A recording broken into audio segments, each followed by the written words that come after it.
Friends எல்லாருக்கும் வணக்கம். இன்றைக்கி நம்ம நிக்கிஸ் கிச்சனில் சூப்பரான ஒரு முட்டை முருங்கைக்காய் கறி வந்து செய்ய போகிறோம். இது வரைக்கும் நம்ம சேனலில் நிறைய முட்டை வச்சு நல்ல ரெசிபிஸ் பண்ணியிருக்கிறோம். அதாவது முட்டை கறி, முட்டை தொக்கு, அது மாதிரி நிறைய சொல்லிகிட்டே போகலாம். எல்லாத்தோட லிங்க்குமே நான் டிஸ்கிரிப்ஷனில் கொடுத்துருக்கேன். தேவைங்கிறவங்க பார்த்து தெரிஞ்சுக்கலாம். அது எல்லாத்தையும் பீட் பண்ணுற மாதிரி ஒரு அல்டிமேட்டாக நல்ல டேஸ்ட்டாக இன்றைக்கி முட்டையும் முருங்கைக்காவும் வச்சு சூப்பரான ஒரு கறி உங்களுக்காக இதோ. வீடியோ பார்க்குறதுக்கு முன்னாடி உங்கள் எல்லாத்துக்கிட்டையும் ஒரு அன்பான வேண்டுகோள். இன்னும் நம்ம சேனல் நிக்கிஸ் கிச்சனை சப்ஸ்கிரைப் பண்ணாத நண்பர்கள் ப்ளீஸ் அந்த ரெட் கலர் சப்ஸ்கிரைப் பட்டனை கிளிக் பண்ணி சப்ஸ்கிரைப் பண்ணிக்கோங்க. அதுக்கப்புறமா வர பெல் சிம்பிளையும் மறக்காமல் கிளிக் பண்ணிக்கோங்க. அப்போ தான் நான் புது வீடியோஸ் எல்லாம் அப்லோட் பண்ணும்போது உங்களோட நோட்டிஃபிகேஷன்ஸில் முன்னாடி வந்து நிற்கும். நீங்கள் மிஸ் பண்ணாமல் பார்க்கலாம். நிறைய வியூவர்ஸ் வந்து நம்ம சேனலை பார்த்துட்ருக்கீங்க, ஆனால் சப்ஸ்கிரைப் பண்ணாமல் பார்த்துட்ருக்கீங்க. இது நான் சொல்லலை, கூகுள் வந்து அனலிட்டிக்ஸில் சொல்கிறாங்க. ஸோ ப்ளீஸ் சப்ஸ்கிரைப் பண்ணிவிட்டு பாருங்கள், எனக்கு ரொம்ப யூஸ்ஃபுல்லாக இருக்கும். இப்போ வாங்க வீடியோக்குள்ளே போயிடலாம். முதல்ல ஒரு கடாயில் 2லேருந்து 3 டேபிள் ஸ்பூன் எண்ணெய் சேர்த்துக்கலாம். எண்ணெய் சூடானதும் இதில் ஒரு பிரியாணி இலை, கொஞ்சமாக கல்பாசி, அதோட ஒரு 1/2 டீஸ்பூன் சோம்பு,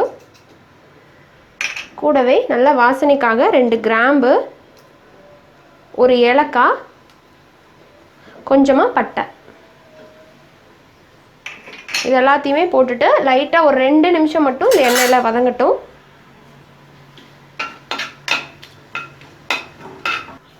இப்போ இதில் பொடிசாக கட் பண்ண 2 பெரிய வெங்காயம்,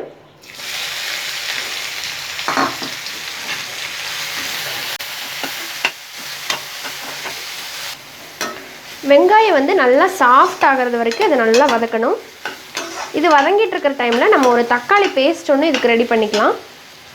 இந்த தக்காளி பேஸ்ட்டுக்கு 2 தக்காளி, மீடியம் சைஸில் 2 தக்காளியை எடுத்து நல்லா சுடுதண்ணியில் நல்லா வேக வச்சுருங்க. அந்த தோல் உரியிற அளவுக்கு, தோல் உரியிற பக்கம் வரும் இல்லைங்களா, அந்த அளவுக்கு இதை வேக வச்சு எடுத்துகிட்டு தோலை உரிச்சிருங்க. உரிச்சதுக்கப்புறமா இதில் வருங்க ஒரு 5-6 பல்லு பூண்டு, 1 இன்ச் அளவுக்கு இஞ்சி எடுத்திருக்கேன். இப்போ இதை வந்து இந்த தக்காளியோடு சேர்த்து போட்டுட்டு இதை வந்து நைஸ் பேஸ்ட்டாக அரைச்சி எடுத்துடலாம். வெங்காயம் நல்லா சாஃப்டாக வதங்கினதும் இதில் 2 பச்சை மிளகா கீரி சேர்த்துக்கலாம். சேர்த்துட்டு இப்போ இதில் நம்ம அரைச்சோம் இல்லைங்களா தக்காளி பியூரி, அதை உள்ளே ஊற்றிடலாம்.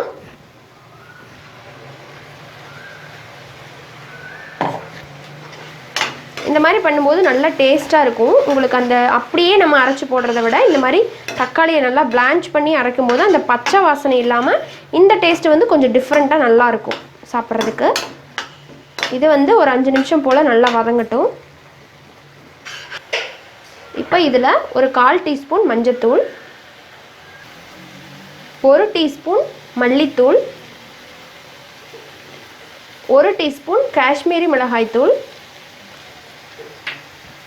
எல்லாத்தையுமே சேர்த்துட்டு நல்லா கலந்துடலாம். இப்போ இதில் கட் பண்ண ஒரு முருங்கைக்காவை சேர்த்துக்கலாம். நான் இந்த அளவுக்கு பீசஸாக கட் பண்ணி எடுத்துருக்கிறேன். இப்போ இந்த ஸ்டேஜில் இதை போட்டுடலாம். போட்டுட்டு நல்லா இந்த மசாலாவோட இதை கலந்து விட்டுருங்க. முருங்கைக்காய் ஒரு 3/4 பதம் வெந்ததுக்கப்புறமா தான் நம்ம முட்டை சேர்க்கணும். ஏன்னா நம்ம வேக வச்ச முட்டை போடுறோம் இல்லைங்களா, அதனால் முருங்கைக்காய் ஃபஸ்ட்டு நல்லா வேகட்டும். அடுத்ததாக இதில் தேவையான அளவுக்கு உப்பு சேர்த்துக்கலாம். தண்ணி சேர்த்து முருங்கைக்காவை நல்லா வேக வச்சிடலாம்.